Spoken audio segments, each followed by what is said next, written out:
नमस्कार दोस्तों, मैं सुमित कौशिक आपका एक बार फिर से अपने YouTube चैनल पर स्वागत करता हूं।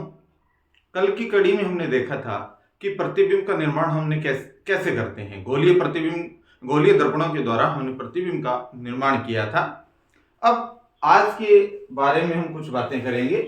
सबसे पहले हम बात करते हैं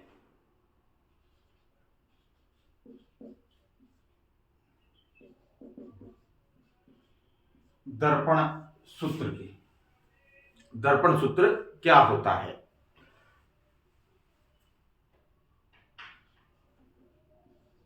U जो है वो है आपका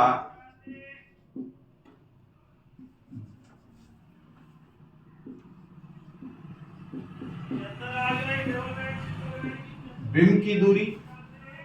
U बिंब की दूरी है। V यदि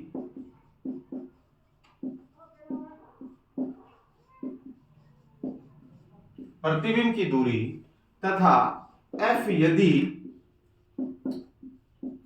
फोकस दूरी हो।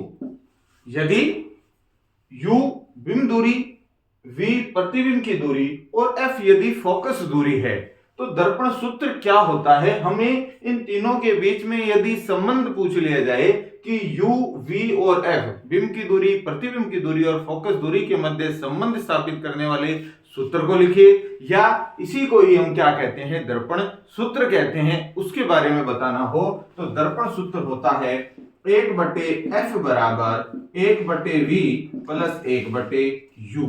इस सूत्र को हम क्या कहते हैं, दर्पण सूत्र कहते हैं। और ये किस किस के बीच संबंध दर्शा रहा है? फोकस दूरी, प्रतिबिंब की दूरी और बिंब की मध्य की जो दूरी है, बिंब की दूरी है, उन तीनों के मध्य संबंध दर्शाने वाले सूत्र को हम क्या कहते हैं, दर्पण सूत्र कहते हैं। परीक्षाओं में इससे संबंधित सवाल पूछे जाते हैं। दो चीजें दी हुई होंगी और तीसरी चीज का मान आपसे पूछ लिया जाएगा। यदि आपसे फोकस दूरी पूछी जाएगी तो आपके पास V और U, प्रतिबिंब की दूरी और बिंब की दूरी का मान दिया हुआ होगा और वहां से इस सूत्र में रखकर हम वहां से किसका मान निकाल लेंगे, F का मान निकाल लेंगे, फोकस दूरी का मान निकाल लेंगे। और यदि फोकस दूरी और बिंब दूरी दी हुई है तो वहां से V का मान, प्रतिबिंब की दूरी का मान निकाल लेंगे। तो इस सूत्र के द्वारा हम किसी भी मान को आसानी से निकाल सकते हैं। एक परिपाटी आती है जिसे हम कार्तीय चिन्ह परिपाटी या गोलीय चिन्ह परिपाटी कहते हैं। उस चिन्ह परिपाटी के द्वारा हम क्या बता सकते हैं कि इन चिन्हों की, ये जो दूरियां हैं, इनका मान क्या होगा, धनात्मक होगा या ऋणात्मक होगा, क्या इनके चिन्ह लिए जाएंगे, उन सब का जो पता है, उन सब की जानकारी हमें कौन देती है? एक परिपाटी है जिसे हम चिन्ह परिपाटी, जिसे कार्तीय चिन्ह परिपाटी या गोलीय चिन्ह परिपाटी कहते हैं, उसके द्वारा हम U, V, F या और कोई भी अगर चीज है तो उसका चिन्ह बता सकते हैं कि वो मान धनात्मक में आएगा या ऋणात्मक में आएगा। इसका नाम है कार्तीय चिन्ह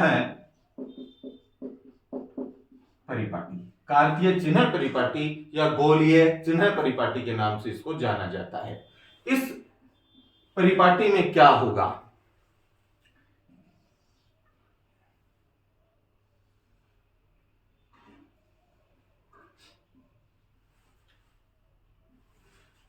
इस चिन्ह परिपाटी में हम क्या करते हैं कि जो दर्पण का ध्रुव है, इस दर्पण के ध्रुव को हम क्या लेते हैं, इसमें मूल बिंदु लिया जाता है।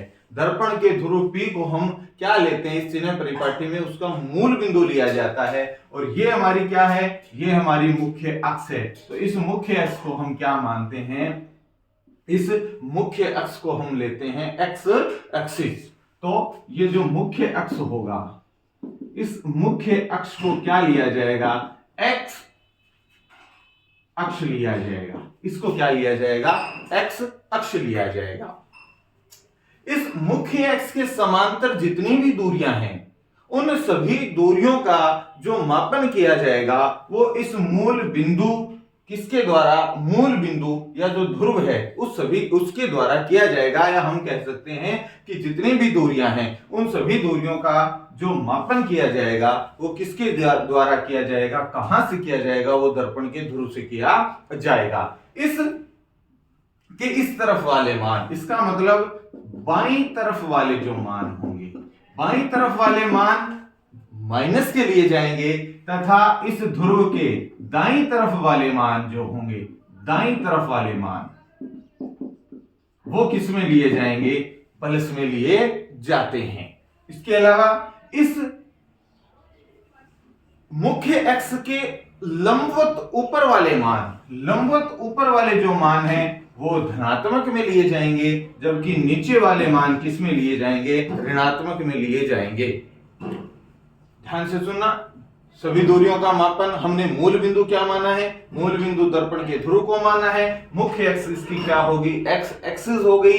इस ध्रुव के द्वारा हम सभी दूरियों का मापन करते हैं। इस ध्रुव के बाईं तरफ वाले मान क्या होंगे, ऋणात्मक होंगे, तथा दाईं तरफ वाले मान क्या होंगे, धनात्मक होंगे। ऊपर वाले मान प्लस के तथा लंबवत नीचे वाले मान किस में लिए जाएंगे, माइनस में लिए जाते हैं। तो ये क्या है, आपकी गोलीय चिन्ह परिपाटी। इसके द्वारा हम चिन्हों का, हम जितने भी दूरियां हैं उनमें पता लगाएंगे कि ये मान धनात्मक आएगा या ऋणात्मक आएगा। इससे संबंधित कुछ बातें मैं आपको बता देता हूं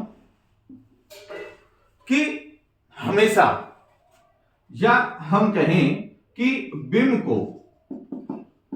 को कहां रखते हैं, बिंब को किस तरफ रखा जाता है, बाईं तरफ रखा जाता है।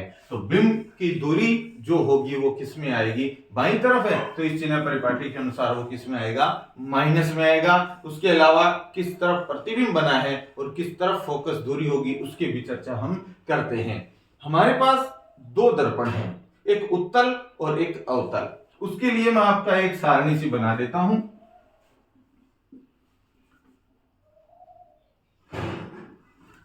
एक हमारे पास है अवतल दर्पण और दूसरा है उत्तल दर्पण। ये है आपका U का मान, ये है V का मान और ये है यहां पर आपका F का मान। अवतल दर्पण में जो बिंब की दूरी होगी, या हम कहें जो हमने वस्तु को रखा है वो किस तरफ रखते हैं, हम बाईं तरफ रखते हैं, तो U का मान किस में आएगा, माइनस में आएगा। V का मान हमने जब देखा था, तो प्रतिबिंब जब हमने बनाया था अवतल दर्पण में, तो सारे प्रतिबिंब इसी तरफ बन रहे थे। इसका मतलब वो भी ध्रुव के किस तरफ थे, बाईं तरफ थे, तो इसका मान भी किस में आएगा, माइनस में आएगा, और F भी किस में आएगा, माइनस में आएगा। तो ध्यान रख लेना, अवतल दर्पण के लिए V, U और F तीनों के मान क्या होते हैं, माइनस में होते हैं। जबकि उत्तल की यदि हम बात करें तो उत्तल के लिए भी U का मान तो सदैव क्या आएगा, माइनस में ही आएगा।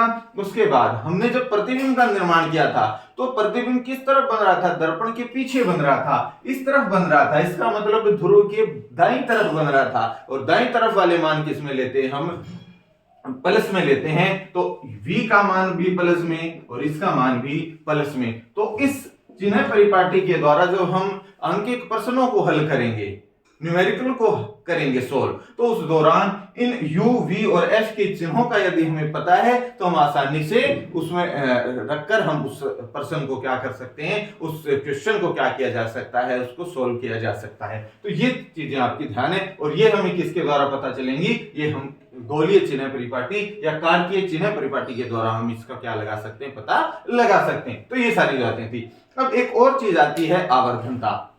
एक और टॉपिक है छोटा सा, आवर्धनता। आवर्धनता क्या है उसके बारे में देखें थोड़ा सा, कि आवर्धनता किसे कहते हैं, आवर्धनता क्या होती है।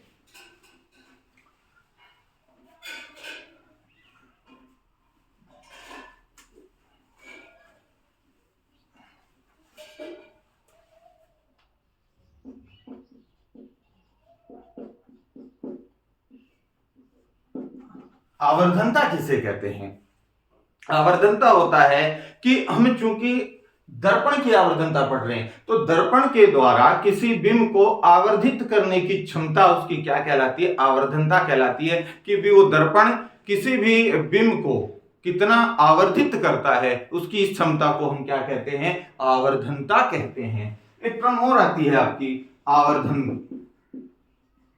एक टर्म है आपकी आवर्धन। आवर्धन क्या होता है? तो आवर्धन होता है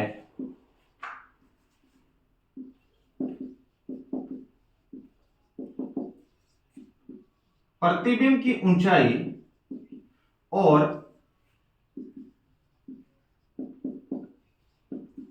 बिंब की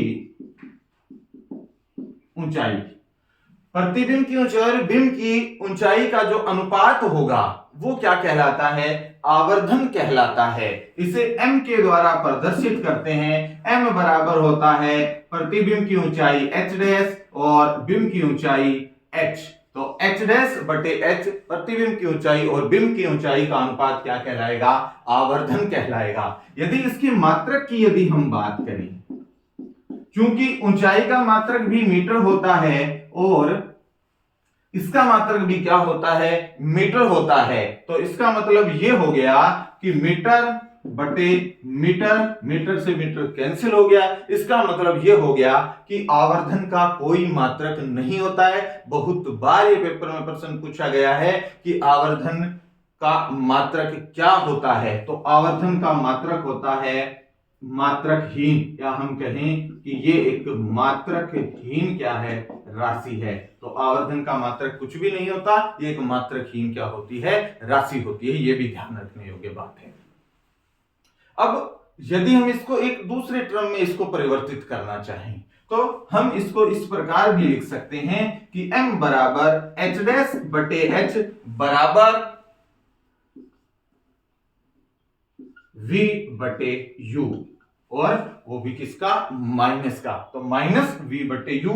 v क्या है आपका? वही प्रतिबिंब की ऊंचाई और u क्या, सॉरी, प्रतिबिंब की दूरी, और u क्या है? आपकी बिंब की दूरी है। तो इन तीनों में ये क्या होता है? संबंध होता है। आपको कई बार ऐसा होगा कि ये h डैश और h दो दिए हुए होंगे और आवर्धन पूछ लिया जाएगा, या अधिक कई बार ये भी होता है कि आपको ये दोनों मान नहीं दिए जाते हैं और हमें केवल बिंब की दूरी और प्रतिबिंब की दूरी दी हुई होती है। तो उस दौरान हम कैसे निकालेंगे? तो इस सूत्र के द्वारा हम आवर्धन का मान निकाल लेते हैं। अब आवर्धन के मान कैसे कैसे होते हैं उसके बारे में बात करते हैं। यदि आवर्धन m का मान, यदि आवर्धन m का मान 1 से क्या है?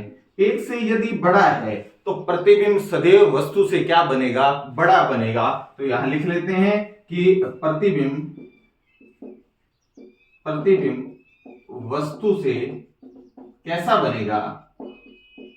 बड़ा बनेगा। कब? यदि m की वैल्यू 1 से क्या है?